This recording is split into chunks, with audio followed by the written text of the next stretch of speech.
Hello everyone, welcome to Brain Blitz Audios. Today, we're starting off our next episode of English lessons. This is also a very important part of speaking English. Today, we're looking at syllables and accents. And if you've missed out on our first video, then don't forget to go back and watch it as well. But more on that on this video. First, let's look at what are syllables. A syllable is a single unbroken sound of a spoken or written word. Syllables usually contain a vowel and accompanying consonants. We sometimes refer to syllables as the beats of spoken language. When you talk about music, you talk of beats, and we can compare syllables to spoken language as beats is to music. The important thing that we should all remember is that syllables differ from phonemes in that a phoneme is the smallest unit of sound, while the number of syllables in a word is unrelated to the number of phonemes it contains. Basically, the phoneme is the smallest unit of voiced sound, and a syllable is basically a collection of phonemes, typically containing one vowel and some consonants, but there is no relation for the amount of units making a syllable. Both of them are totally different in terms of number, but a syllable is made out of phonemes, particularly a vowel and accompanying consonants. When we look at syllables and how to count them, usually the number of times you hear a vowel in a word is equal to the number of syllables a word has. A good way to identify syllables is to think about whether you need to change your mouth shape to say the next bit of the word. A word which contains a single syllable is called a monosyllable. Similar terms include disyllable for a word of 2 syllables, trisyllable for a word of 3 syllables, and polysyllable, which means either a word of more than 3 syllables or any word of more than 1 syllable. Now, let's look at what is an accent. The reason why we coupled accents and syllables in this video is due to the fact that accent is also known as stress. In English, we usually stress one syllable more than the others when we pronounce a word. And this stress is called accent. Basically, this means that we say one of the syllables in a word louder or longer than the other syllables. In all dialects of English, the pattern of pronunciation depends not only on the sounds of the vowels and consonants, but also on the stress each syllable receives when pronounced. A syllable that is stressed in pronunciation is often called an accented syllable. Let's learn more about accents. A key point in this discussion is that accents has to do with how the vowel sounds. An accented syllable will fully pronounce the vowel sound, while unaccented syllables have less emphasized vowels and possibly even the schwa sound in place of the vowel sound.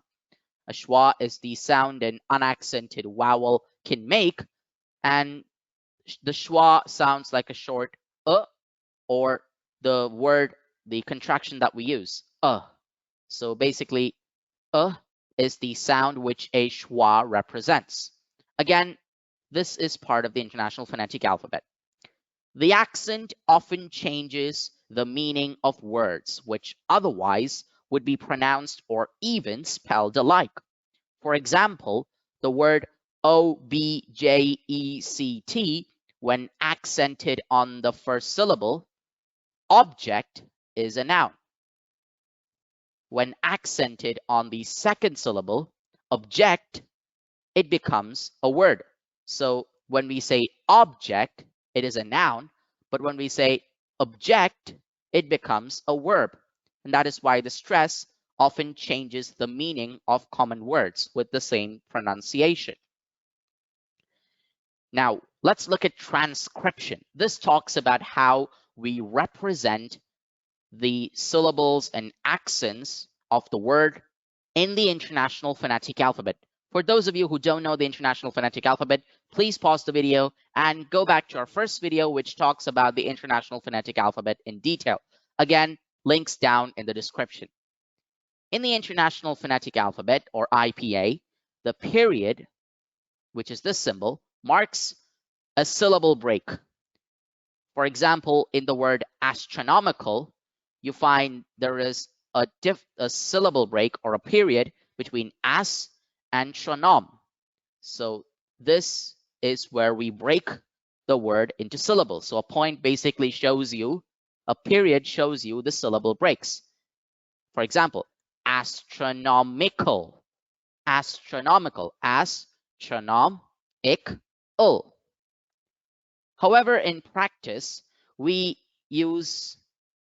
typically divide IPA transcription into words by spaces, and often these spaces are also understood to be syllable breaks.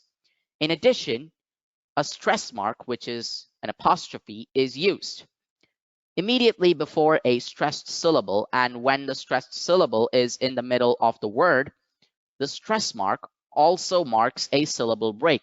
So if you find an apostrophe, it can work as a stress mark, and if it's in the middle of a word, it also acts as a syllable mark. For example, let's look at the word understood. This is the word understood in the International Phonetic Alphabet. You see that there is a stress mark here. So therefore, it basically stands for understood. So this is under, which is one, and this is stood, which is another syllable. So understood. And that's how the stress mark also works as a syllable break. When a word space comes in the middle of a syllable, that is, when a syllable spans words, a tie bar can be used for liaison, as in the French combination les amis. You see that there is the Z and the A are actually constituting one syllable, which spans the word. So therefore, a tie bar is used, les amis. The liaison tie is also used to join lexical words into phonological words. For example, hot dog. So when we write hot dog, it is basically two words, hot and dog. However, since the phrase hot dog is used to represent one item, we use the phonological way in which we pronounce hot dog makes it one word. So hot dog, and that's why the tie bar comes in the middle. A Greek sigma, which is this symbol, is used as a wild card for syllable, and a dollar or peso sign, which is this, marks a syllable boundary where the usual period might be misunderstood. For example, a combination of two sigmas represents a pair of syllables, and V into the dollar sign stands for a syllable final vowel. But enough talk. Let's look at examples. Firstly, monosyllables, words with one syllable. So firstly, we have three letters which have one syllable. Oft, this is just one syllable. Sun, one syllable. Bus, one syllable. Few, again, one syllable. Red, one syllable. So we have consonants spanning a vowel. So here are the vowels, and that includes the schwa sound as well. And we have consonants which surround it, which make it a syllable. That's why we say that the number of vowels usually constitute the amount of syllables. Now, let's look at monosyllables with more than three letters. Life. Again, if you look at the lexical word, it has two vowels, but then if you look at the International Phonetic Alphabet, it only has one syllable. surrounded by consonants. Life. Again, all the others have the same structure. For example, week, sword, sword, month, school, etc. All of these are written here undividedly because they just constitute one syllable. And this is how they are written in the International Phonetic Alphabet. And if you know how to read out the International Phonetic Alphabet, then it's easier to pronounce the word correctly. Now we have words with two syllables, the dissyllables.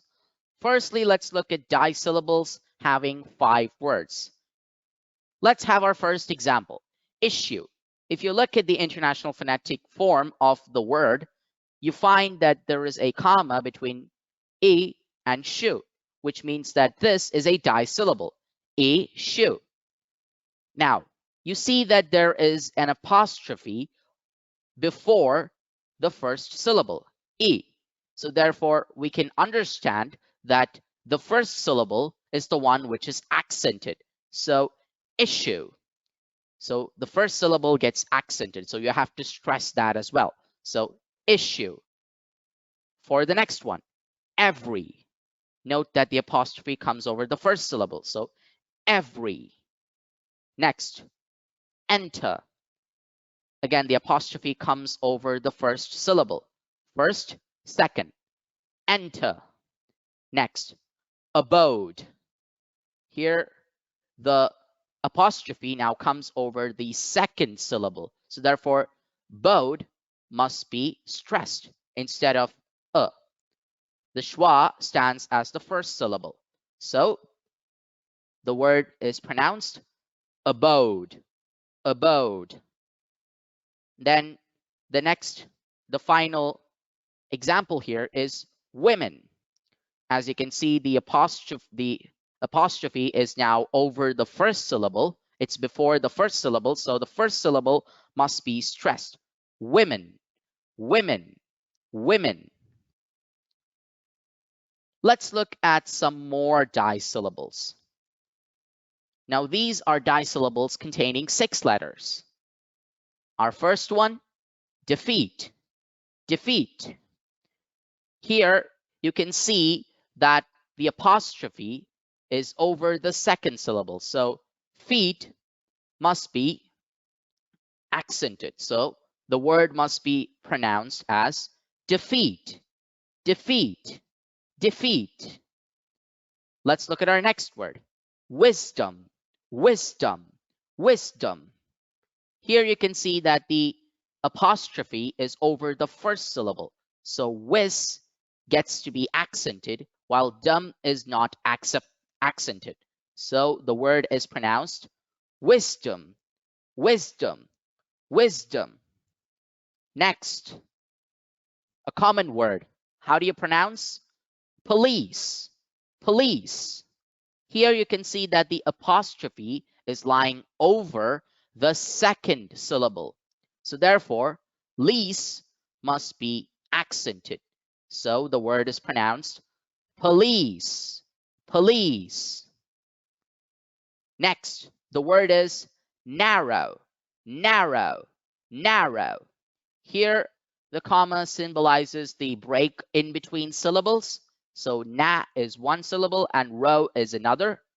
However, you find that, again, the apostrophe is now over the first syllable. So the first syllable must be accented. Narrow is the pronunciation. Narrow. Next, the word is create, create, create. Here you can see that the apostrophe is over the second syllable. So the second part of the word must be accented. So create, create. Now let's look at monosyllables with more than 6 letters. Our first example is fortune, fortune. If you look at the word fortune in the International Phonetic Alphabet, you find that the apostrophe is over the first syllable. So for must be accented while chun does not. So the word becomes fortune, fortune. Next, we have guidance, guidance, guidance. Here you find that the apostrophe is over the first syllable, guy, while the second syllable has an optional schwa in between d and n, and for better pronunciation, they've added a t symbol so that you can read it out loud. So guidance, guidance. Again, the first syllable here is accented because the apostrophe is over the first syllable. Next, we have contempt, contempt. Over here, you find that the apostrophe is over the second syllable. So tempt is the syllable which gets accented, contempt. And in some pronunciations, you will have the explicit pronunciation of a p in the second syllable. So it can be contempt or contempt, contempt. That is how you pronounce the word. Again, note that the apostrophe is over the second syllable. So the second syllable gets accented, contempt. Another example, vanquish, vanquish. In the word vanquish, the apostrophe is over the first syllable. So the first syllable, van, gets accented, vanquish, vanquish. And finally, we have the word judgment, judgment. In the word judgment, see that the apostrophe is over the first syllable, judge. So that gets accented. So the word becomes judgment, judgment, judgment. Now let's look at trisyllables. Syllables, words which have 3 syllables. Most of them have 6 letters and some have even more. So let's first look at, now let's look at trisyllables which have 6 letters or more. First, we have energy, energy. In the word energy, you find that the first syllable, e, has the syllable. So the accent mark or the stress mark is over the first syllable. So the first syllable gets accented. So it's energy, energy, energy. Next, we have the word tomorrow, tomorrow, tomorrow. Here, the second syllable has the stress mark, the apostrophe. So the second syllable gets accented. It gets stressed. It gets elongated. So tomorrow, tomorrow, tomorrow. Next, we have cucumber, cucumber. In the word cucumber, we find that the stress mark, the apostrophe, is over the first syllable, Q. So the syllable Q becomes the stressed or accented syllable. So we should pronounce the word cucumber, cucumber, cucumber. Here you can see that it's basically the same spelling, but the pronunciation varies because we are putting an accent over the first syllable, cucumber. Next, we have the word narrative, narrative. Now, in the word narrative, we have 3 syllables, and the first syllable has the stress mark. So it is the one which is accented. So narrative, narrative, narrative. Then we have the word different, different, different. In the word different, we find that the first syllable has the stress mark or the accent mark. So the apostrophe signifies that the first syllable is once again the one which is stressed. So therefore, the pronunciation is different, different, different. So different, different. The first syllable is stressed, so the pronunciation is different. Now, we have words with 4 syllables. Now, from here on out, it is basically the addition of syllables. So we'll be stopping at words with 4 syllables. However, you can practice with words having 5, 6, 7, 8, and more than that syllables. So you can just start practicing by looking at the International Phonetic Alphabet, identifying the accent mark, and then pronouncing it correctly. For words having 4 syllables and having 7 letters in them, let's look at these 5 examples. The first example is economy, economy, economy. Here, look at the International Phonetic representation. In this representation, you find that the apostrophe, the stress mark, is over the second syllable. So therefore, the second syllable, ka, is now the accented syllable. So the word is pronounced economy, economy, economy. Next, we have the word locality, locality, locality. Over here, again, the second syllable is the one which becomes accented due to the fact that the stress mark is found over the second syllable. So the stress here is on ka. So the word is now pronounced locality, locality, locality. Moving on towards the word equality, equality, equality.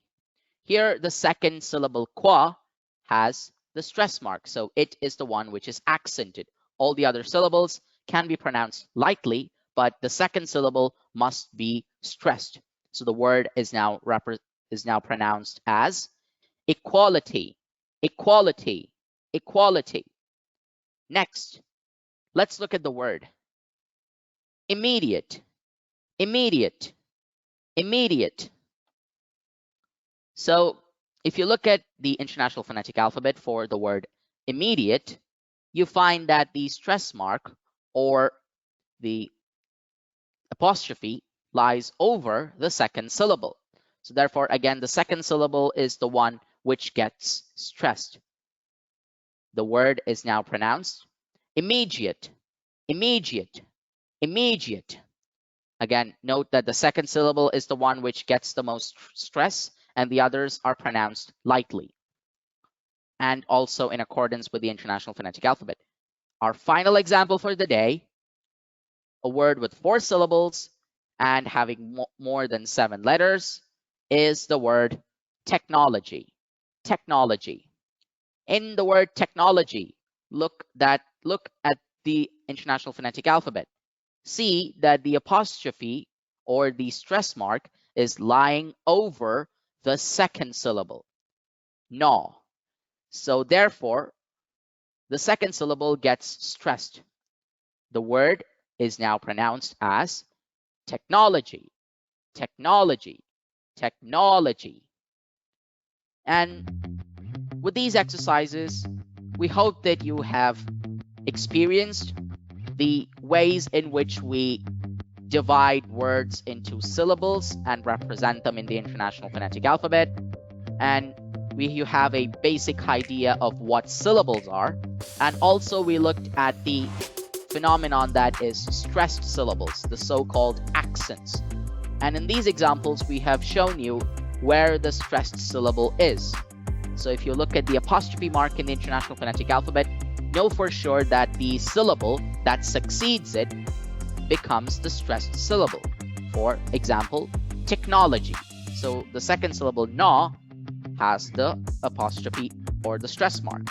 So with that, we've concluded this episode on syllables and accents. So if you've enjoyed it, please share your views in the comments section down below. And for getting more of our useful and interesting content, don't forget to subscribe to our channel, Brain Blitz Audios. We'll be back with some more useful and interesting content from our side, such as memory hacks, learner words, etc. So until the next webisode, take care, stay safe, bye-bye for now.